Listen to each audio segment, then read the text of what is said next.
I recently rewatched the Lord of the Rings movies, and it occurred to me, as it often does, that I wonder if Lewis Mumford and Tolkien were ever in contact, and or if it was just that they both were reading what was happening in a similar way, by which I mean that the One Ring of Power is really just a beautiful fictional example of what Lewis Mumford described in nonfiction as an authoritarian techniques.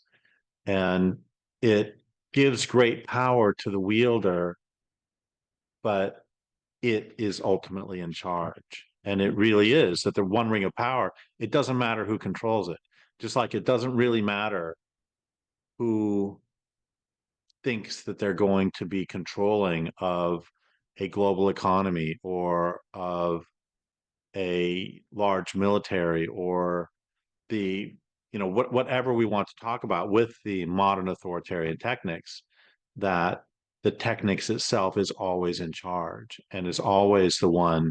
And I mean, I've done this in several videos, so I don't really want to do a lot of background, but think about it for a moment. A techniques, by the way, is the combination of the social structure and the technology itself. That a technology doesn't arise in a vacuum. And Mumford talked about how authoritarian power structure, or authoritarian techniques require authoritarian power structures, and also the technology itself becomes authoritarian. Just a bazillion examples of this that you have are cities made more for cars or for human beings? Are and the cars are in charge. We talk about, oh my gosh, fossil fuel economy is causing global warming and it's going to really mess up the planet. And it's like, okay, well, stop it. Except we can't because the technology is in charge. And the technology has grown to, we have become so accustomed to that power that comes with it that we will act like those who have become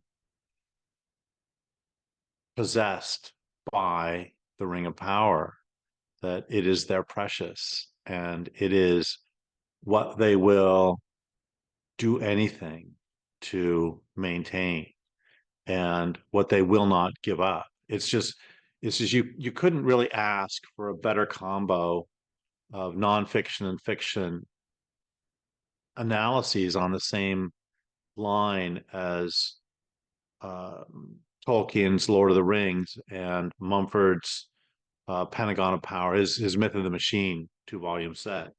And like I said, I wonder if they ever talked. The literary world can be small that way, and but that's not necessary in the slightest because they both.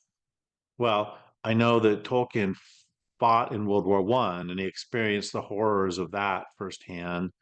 And I know that both Tolkien and Mumford were profoundly influenced by the mechanized horrors of World War II. And so I don't, their interaction, they did not need to interact to come to the same conclusion.